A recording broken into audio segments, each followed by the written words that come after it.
तो इसका correct option होगा मेरठ, इसका करेक्ट ऑप्शन होगा मेरठ। लेकिन अब देखिए इसमें क्वेश्चन कैसे पूछेगा, इसमें क्वेश्चन में कुछ और इंपॉर्टेंट है। एक तो 2 जनवरी को आधारशिला रखी, ये इंपॉर्टेंट है। लागत राशि 700 करोड़ रुपए है, ये एक इंपॉर्टेंट है। और तो ज़्यादा इंपॉर्टेंट मुझे लग नहीं रहा है, तो इसी में घुमा फिरा कर पूछ सकते हैं। तारीख इंपॉर्टेंट है और लागत राशि इंपॉर्टेंट है, तो स्टेटमेंट में क्वेश्चन बन जाता है। Let's move to the next question. Next question है लोसांग महोत्सव से रिलेटेड है। लोसांग महोत्सव को नामसूंग महोत्सव भी कहते हैं। इसके संबंध में 2 कथन है। ये सिक्किम राज्य का प्रमुख त्यौहार है। 3 कथन है। सिक्किम राज्य का प्रमुख त्यौहार है। महोत्सव 5 से 7 दिनों तक चलता है। यह त्यौहार भूटिया जनजाति द्वारा सोन और लोसांग के रूप में, सोन में लोसांग के रूप में मनाया जाता है। नामसूंग या लोसांग के रूप में मनाया जाता है। तो ये तीनों ऑप्शन, तीनों के तीनों सही दिया है। सिक्किम राज्य का त्यौहार है, 5 से 7 दिनों तक चलता है। Let's move to the next question. 12 से 13 जनवरी 2022 को 25वां राष्ट्रीय युवा महोत्सव 2022 वर्चुअली कहाँ आयोजित किया गया? पुडुचेरी में 25वां राष्ट्रीय युवा महोत्सव 25th नेशनल यूथ फेस्टिवल आयोजित किया गया।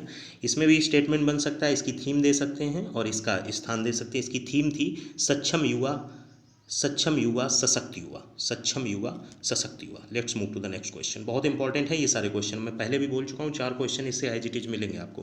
भारत की पहली सैनिटरी नैपकिन मुक्त पंचायत कुंबालंगी किस राज्य में स्थित है? पहली सैनिटरी नैपकिन मुक्त पंचायत कुंबालंगी जो है ये केरल में स्थित है। 13 जनवरी 2022 को केरल के राज्यपाल आरिफ मोहम्मद खान ने कुंबालंगी को देश की पहली सैनिटरी नैपकिन मुक्त पंचायत के रूप में घोषित किया। Let's move to the next question. इतना ही महत्वपूर्ण, इससे ज़्यादा का नहीं। पुस्तक ममता बियॉन्ड 2021, ये बहुत इंपॉर्टेंट, अभी हाल में जो पेपर हुए उनमें पूछा भी गया है 1-2 पेपर में। ये 24 जनवरी 2022 को Mamata beyond 2021 Harper Collins publisher India द्वारा प्रकाशित की गई। इस पुस्तक के लेखक राजनीतिक पत्रकार जयंत घोषाल हैं। तो इसका करेक्ट ऑप्शन होगा बी। जयंत घोषाल ने ये पुस्तक लिखी जिसमें ये सब दिखाया कि क्यों चुनाव में भाजपा हार गई और ममता बनर्जी कैसे जीत गई। तो Mamata beyond 2021 writer is the Jayant Ghoshal. Let's move to the next question. Next question है विश्व ब्रेल दिवस या वर्ल्ड ब्रेल डे कब मनाया जाता है? तो बस वर्ल्ड ब्रेल डे जो मनाया जाता है वो 4 जनवरी को मनाया जाता है। और कब शुरू किया गया था? तो वर्ष 2018 में इसको संयुक्त राष्ट्र महासभा ने मनाए जाने के लिए घोषित किया था। 4 जनवरी को वर्ल्ड ब्रेल डे मनाया जाता है। इस ब्रेल के आविष्कारक हैं सर लुइस ब्रेल, जो कि फ्रांस के रहने वाले थे। उनके जन्मदिन की स्मृति में मनाया जाता। तो इस प्रकार से वर्ल्ड ब्रेल डे के बारे में हमने जान लिया। अगला क्वेश्चन है लद्दाख में लोसर महोत्सव। लद्दाख में लोसर, अभी सिक्किम में हमने शायद लोसांग पढ़ा था, ये लद्दाख में लोसर महोत्सव के बारे में कहा गया। 3 जनवरी को मनाया गया। इस उत्सव की शुरुआत कब हुई थी? 17वीं शताब्दी में इस उत्सव की शुरुआत हुई थी। 17th सेंचुरी में शुरुआत हुई थी। 3 जनवरी को लद्दाख में ये नया वर्ष लोसर महोत्सव मनाया गया। लोसर को बौद्ध समुदाय के नए वर्ष की शुरुआत के लिए जाना जाता है और ये तिब्बती कैलेंडर के 11वें महीने में मनाया जाता है। नेक्स्ट क्वेश्चन की तरफ बढ़ते हैं। नेक्स्ट क्वेश्चन है वर्ल्ड हिंदी डे के बारे में। 10 जनवरी को संपूर्ण विश्व में विश्व हिंदी दिवस मनाया गया। इस दिवस को वैश्विक स्तर पर मनाने की घोषणा कब की गई थी? ये 2006 में वैश्विक स्तर पर मनाने की घोषणा की गई थी। हिंदी में प्रचार प्रसार के लिए जागरूकता पैदा करना, हिंदी को अंतर्राष्ट्रीय भाषा के रूप में मान्यता दिलाना, ऐसे इसके उद्देश्य रहे हैं। 10 जनवरी 1975 को नागपुर में प्रथम विश्व हिंदी सम्मेलन का आयोजन किया जाता है।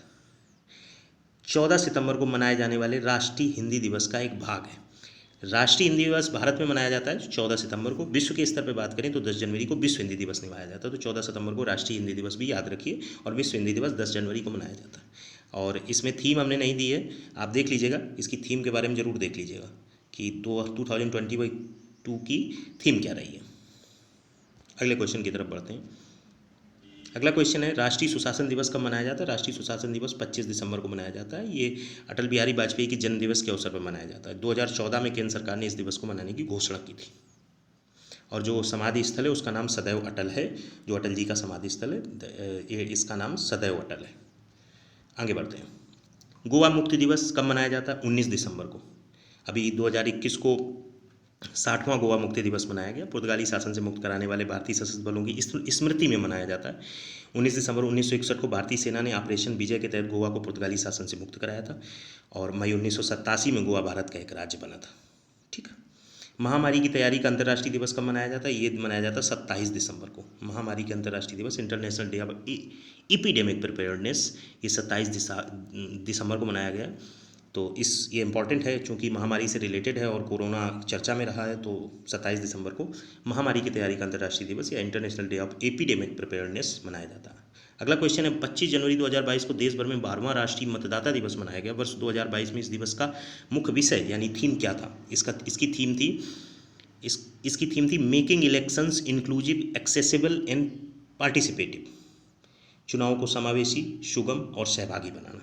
12वां राष्ट्रीय मतदाता दिवस मनाया गया 25 जनवरी को। भारत निर्वाचन आयोग की स्थापना दिवस 25 जनवरी 1950 को मनाने के लिए 2011 से ये मनाया जा रहा है, तो इस बार 12वां मनाया गया। तो 12वां भी इंपॉर्टेंट है, कब से मनाया जा रहा है? 2011 से। क्यों मनाया जाता है? निर्वाचन आयोग का स्थापना दिवस है। थीम क्या थी? चुनावों को समावेशी, सुगम और सहभागी बनाना, making elections inclusive, accessible and participative. Let's move to the next question. Jagannath मंदिर अधिनियम 1954 से संबंधित प्रश्न है। 5 जनवरी 2022 को उड़ीसा मंत्रिमंडल ने जगन्नाथ मंदिर अधिनियम 1954 में संशोधन करने की मंजूरी प्रदान की। इस मंदिर के प्रबंधन के संबंध में विकल्प में कौन सा तथ्य सही नहीं है? ये बहुत इंपॉर्टेंट क्वेश्चन है। ऐसे क्वेश्चन में साधारण लोग तो धराशायी हो जाएंगे, क्वेश्चन ही छोड़ देंगे, कुछ पता ही नहीं है, और हमें लगता है ये इंपॉर्टेंट है। इस अधिनियम में संशोधन के बाद मंदिर प्रशासन और संबंधित अधिकारियों के पास अब राज्य सरकार को मंजूरी के बिना मंदिर की जमीन को बेचने या पट्टे पर देने का अधिकार होगा। बिल्कुल सही है। 1806 में तत्कालीन ब्रिटिश सरकार द्वारा जगन्नाथ मंदिर के प्रबंधन हेतु नियम जारी किया गया था, ये भी सही है। मंदिर में वरिष्ठ पुजारियों की नियुक्ति ब्रिटिश शासन में ब्रिटिश सरकार द्वारा की जाती थी, ये भी सही है। भारत की स्वतंत्रता प्राप्त के बाद उड़ीसा राज्य ने वर्ष 1954 में जगन्नाथ मंदिर विधेयक पारित किया था, विधेयक पेश किया था। 1952 में पेश किया था और 54 में पारित हुआ था। तो 1954 में पेश नहीं हुआ था, 1952 में पेश हुआ था, तो लास्ट पार्ट गलत है और 1954 में पारित हुआ था। अगले क्वेश्चन की तरफ बढ़ते हैं। दिल्ली शिक्षक विश्वविद्यालय विधेयक 2022 से प्रश्न है। दिल्ली शिक्षक विश्वविद्यालय किस गांव में बनाया जाएगा? दिल्ली विधानसभा में केजरीवाल जहां पे मुख्यमंत्री हैं वहां पे एक विधेयक पास हुआ है जिसके तहत दिल्ली शिक्षक विश्वविद्यालय बनाएगा। बीएससी बीएड बीए बीएड जैसे उसमें सिलेबस पढ़ाया जाएगा और ये 12 एकड़ ज़मीन पर बनाया जाएगा। ये बक्करवाला गांव में बनाया जाएगा। बक्करवाला इंपॉर्टेंट क्वेश्चन है, बक्करवाला गांव में बनाया जाएगा। अगला क्वेश्चन है संयुक्त राष्ट्र सुरक्षा परिषद में 5 गैर स्थायी सदस्य शामिल हुए हैं 2022 में जनवरी में। उनमें से कौन सा देश शामिल नहीं है? तो जो 5 शामिल हुए वो आपको पता होना चाहिए। कौन 5 शामिल हुए? अल्बानिया, ब्राज़ील, गैबन, घाना और संयुक्त अरब अमीरात। अल्बानिया, ब्राज़ील, गैबन, घाना और संयुक्त अरब अमीरात। अल्बानिया, ब्राज़ील, गैबन 3, घाना 4, यूएई 5। ब्राज़ील है, यूएई है, घाना है, भारत नहीं शामिल हुआ है, तो इसका करेक्ट ऑप्शन होगा सी पार्ट। ब्राज़ील 11वीं बार चुना गया है, जून में चुनाव हुआ था। अल्बानिया को पहली बार परिषद का सदस्य चुना गया है। गैबन और घाना इससे पहले 3 बार परिषद के सदस्य हैं। यूएई 1 बार परिषद के सदस्य हैं। केवल एक बार इंपॉर्टेंट है कि अल्बानिया पहली बार परिषद का सदस्य चुना गया और बाकी जो 5 हैं वो आपको याद रखने हैं, जो मैंने नाम बता दिए हैं। अल्बानिया, ब्राज़ील, गैबन, घाना और UAE. Let's move to the next question. अगला क्वेश्चन है निम्नलिखित कथनों पर विचार करना है। 4 जून 2022 को रिजर्व बैंक ऑफ इंडिया यानी आरबीआई ने फिनटेक विभाग स्थापित किया। इस विभाग का उद्देश्य नवाचार को सुविधाजनक बनाना है। नवाचार मतलब स्टार्टअप को सुविधाजनक बनाना है। दोनों ऑप्शन करेक्ट हैं। तो फिनटेक डिवीजन नया शामिल किया गया है आरबीआई में टू प्रमोट स्टार्टअप। 28 दिसंबर 2021 को राष्ट्रीय खाद्य तेल ऑयल पाम मिशन पर व्यापार शिखर सम्मेलन 2021 का आयोजन हैदराबाद में हुआ था और इसकी अध्यक्षता जो केंद्रीय कृषि और किसान कल्याण मंत्री नरेंद्र सिंह तोमर ने की थी। दूसरा शिखर सम्मेलन है 5 अक्टूबर 2021 को पूर्वोत्तर राज्यों के लिए गुवाहाटी में आयोजित किया गया था पहला सम्मेलन। दूसरा 28 दिसंबर। Let's move to the next question. भारतीय नौसेना एवं रूसी सेना के मध्य जो पैसेज अभ्यास हुआ था वो कहाँ संपन्न हुआ था? ये संपन्न हुआ था अरब सागर में संपन्न हुआ था पैसेक्स। अगले क्वेश्चन की तरफ बढ़ते हैं। अगला क्वेश्चन है 23 से 28 जनवरी 2022 के मध्य भारत का कौन सा सशस्त्र बल भारत पाकिस्तान सीमा पर ऑपरेशन सर्द हवा पाएगा? तो बीएसएफ का ये था। जनवरी में बीएसएफ जो है ऑपरेशन सर्द हवा चलाएगा। तारबंदी के आसपास निगरानी को बढ़ाया जाएगा और ये काम 24 घंटे निगरानी की जाएगी तारबंदी के पास। इसके बाद है 25 जनवरी 2022 को भारतीय नौसेना द्वारा कहाँ पर संयुक्त समुद्री अभ्यास पश्चिम लहर 2022 संपन्न हुआ? ये हुआ पश्चिमी तट पर। 25 जनवरी 2022 को भारतीय नौसेना द्वारा पश्चिमी तट पर संयुक्त समुद्री अभ्यास पश्चिम लहर को संपन्न किया गया। यह अभ्यास 20 दिनों की अवधि तक चला। यह अभ्यास पश्चिमी नौसेना कमान के एफओसी इनसी के तत्वाधान में आयोजित किया गया। कुल मिला के इतना याद रखिए, पश्चिम लहर, पश्चिमी तट। 6 जनवरी 2022 को गृह मंत्रालय ने प्रधानमंत्री नरेंद्र मोदी की सुरक्षा में हुई चूक मामले की जांच हेतु किसकी अध्यक्षता में एक समिति का गठन किया। पंजाब में गए थे, सुरक्षा में चूक हुई थी, उस समय चन्नी वहाँ के मुख्यमंत्री थे, इस समय भगवंत मान पंजाब के नए मुख्यमंत्री बने हैं। विवेक जौहरी, बलबीर सिंह, सुधीर कुमार सक्सेना, एस सुरेश। तो सुधीर कुमार सक्सेना को वहाँ जो गृह मंत्रालय ने समिति गठित की है उसके अध्यक्ष बनाए गए सुधीर कुमार सक्सेना। इसके बाद सुप्रीम कोर्ट ने भी एक समिति को गठन करने का आदेश दिया था, तो उसमें किसको बनाया गया था, तो उसमें न्यायमूर्ति इंदु मल्होत्रा को जांच हेतु एक 5 सदस्यीय समिति का अध्यक्ष बनाया गया है। इंदु मल्होत्रा याद रखिए, और अगर सुप्रीम कोर्ट से आता है और अगर गृह मंत्रालय से आता है तो सुधीर कुमार सक्सेना याद रखिए। Let's move to the next question. Bharat में चीता पुनर्वास के लिए एक कार्य योजना का अनावरण हुआ। भूपेंद्र यादव जो पर्यावरण, वन एवं जलवायु परिवर्तन मंत्री हैं, उन्होंने भारत में चीता लाने के लिए कार्य योजना का अनावरण किया। इस योजना के तहत अगले 5 वर्षों की अवधि में कितने चीते लाए जाएंगे, तो 50 चीते लाए जाने की योजना है। ये बैठक की थी आपके भूपेंद्र यादव जी ने, जिसमें 50 चीते लाए गए। 1952 में चीता को विलुप्त घोषित कर दिया गया था, अब दूसरे देशों से लाकर रखे जाएंगे विभिन्न राष्ट्रीय उद्यानों में, ऐसी घोषणा या ऐसा बातचीत हुई है एक मीटिंग में। Let's move to the next question. महिला मित्र प्लस नाम से एक विशेष सुविधा संपन्न योजना शुरू की गई, किस बैंक ने शुरू की है, तो ये बैंक है फेडरल बैंक। फेडरल बैंक है जो महिला मित्र प्लस नाम से विशेष सुविधा शुरू की है। वित्तीय योजना और निवेश को आसान बनाने के लिए योजना शुरू की गई है। Global environment and climate action citizen award 2021 के तहत किसे सम्मानित किया गया, तो बिरल देसाई को, भारतीय पर्यावरण प्रेमी है। दुबई में प्रतिष्ठित ग्लोबल एनवायरनमेंट एवं क्लाइमेट एक्शन सिटीजन अवार्ड में विरल देसाई को सम्मानित किया गया। Let's move to the next question. PETA India की person of the year award से किसे सम्मानित किया गया है, दीपिका पादुकोण, प्रियंका चोपड़ा, विद्या बालन, आलिया भट्ट। आलिया भट्ट को 27 दिसंबर 2021 को पशुओं के अधिकार के लड़ने के लिए पेटा संगठन की तरफ से पर्सन ऑफ द ईयर 2021 से सम्मानित किया गया। तीसरा राष्ट्रीय जल पुरस्कार के संबंध में किस प्रदेश को प्रथम पुरस्कार मिला है, तो उत्तर प्रदेश को तृतीय राष्ट्रीय जल पुरस्कार 2020 में प्रथम पुरस्कार मिला है राज्य की श्रेणी में। और अगर जिलों की श्रेणी में पूछा जाए तो सर्वश्रेष्ठ जिले का पुरस्कार मुजफ्फरनगर उत्तर प्रदेश को मिला। अगर उत्तर प्रदेश से रिलेटेड क्वेश्चन आएगा तो ये क्वेश्चन डालना लाजमी है। और अगर राज्यों में द्वितीय और तृतीय स्थान की बात करें तो राजस्थान और तमिलनाडु को दूसरे और तीसरे स्थान पर पुरस्कार मिला है। आगे बढ़ते हैं। 9 जनवरी 2022 को 79 गोल्डन ग्लोब पुरस्कार वितरण समारोह में सर्वश्रेष्ठ मोशन फिल्म का पुरस्कार ड्रामा के सेक्शन से किस फिल्म को मिला, the power of the dog को मिला है 79th गोल्डन ग्लोब पुरस्कार 2022। Let's move to the next question. Champions of the world 2021 UNEP के द्वारा विजेताओं की घोषणा की गई। इसमें किस देश की, ये दिसंबर में किस देश की महिला प्रधानमंत्री मिया मोटली को यह अवार्ड प्रदान किए जाने की घोषणा की गई, बारबाडोस की जो महिला प्रधानमंत्री हैं मिया मोटली को यह अवार्ड दिया गया। ये भी बहुत इंपॉर्टेंट है भाई, आप मान के चलिए 15 और 15 क्वेश्चन आपसे फेमिलियर होंगे, 10 क्वेश्चन आपको चौंकाएंगे, बट वो करंट अफेयर्स के ही होंगे। Let's move to the next question. Sahitya Akademi Bal Sahitya पुरस्कार 2021 के तहत ये प्रश्न है, हिंदी भाषा का बाल साहित्य पुरस्कार से किसे सम्मानित किया गया, देवेंद्र मेवाड़ी को हिंदी भाषा के बाल साहित्य पुरस्कार से सम्मानित किया गया।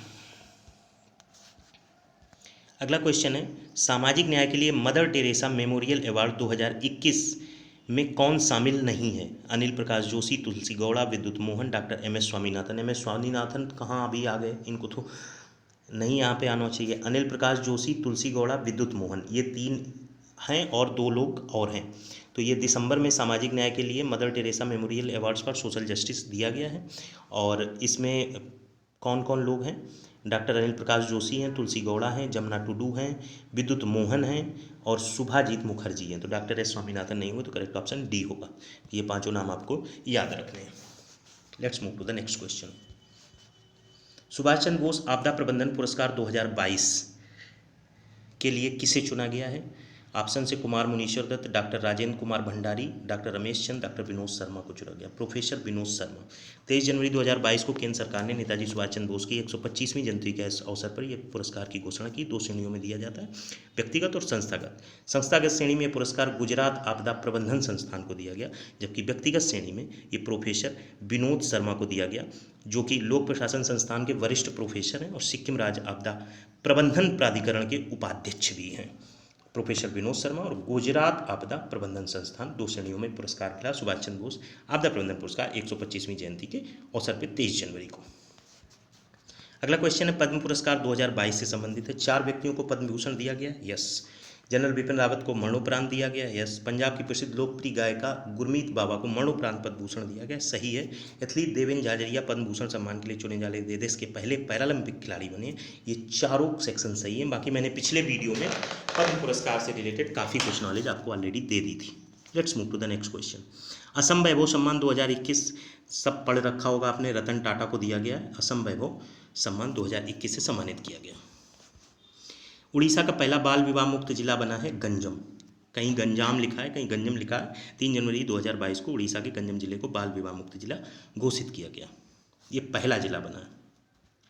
मैनपुरी स्थित सैनिक स्कूल का नाम परिवर्तित करके किसके नाम पर रखा गया? जनरल बिपिन रावत के नाम पर रखा गया। यूपी की करंट अफेयर्स में बहुत इंपॉर्टेंट है। गुरुग्राम में भारत का पहला हेली हब है, उससे संबंधित है। पहला हेली हब गुरुग्राम में बनेगा। इसमें नागरिक उड्डयन मंत्रालय हरियाणा सरकार को सहयोग प्रदान करेगा। बिल्कुल सही है, दोनों ऑप्शंस, दोनों स्टेटमेंट करेक्ट।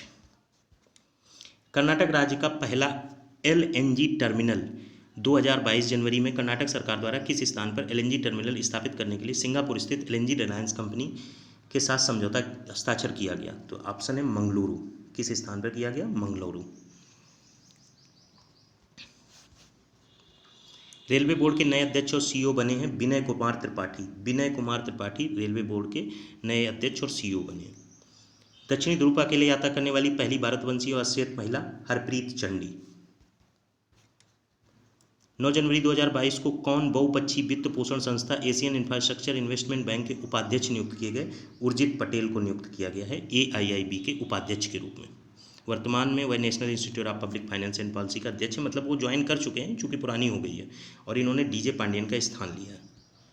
और इस प्रकार से आपकी करंट अफेयर्स पोर्शन लगभग खत्म हो गया है। अगर मुझे वक्त मिला तो कल मैं कुछ स्टैटिक जीके के और क्वेश्चंस डालूंगा, लेकिन आपको सजेस्ट करूंगा कि UPPSC के जो असिस्टेंट इंजीनियर का पेपर 2013 और 2019 का है, उसमें जो कुछ स्टैटिक जीके है उसके थ्रू होकर चले जाइए। बाकी आर्टिकल जरूर देख लीजिएगा। जो आर्टिकल मैं आपको बता रहा हूँ इनको छोड़िएगा नहीं। आर्टिकल 14 से 26 तक, इसके बाद आर्टिकल 42 से 51A तक। इसके अलावा कुछ आर्टिकल हैं पर्टिकुलर 249, 253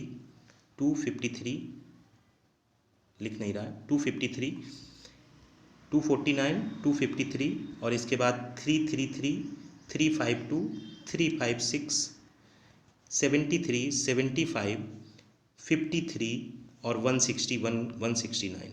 इतने आर्टिकल जरूर देख लीजिएगा। इनमें से कोई आर्टिकल आपको पॉसिबली मिल जाएगा जिनके प्रति UPPSC का अपना एक इंक्लिनेशन रहता है। Thanks for watching the video.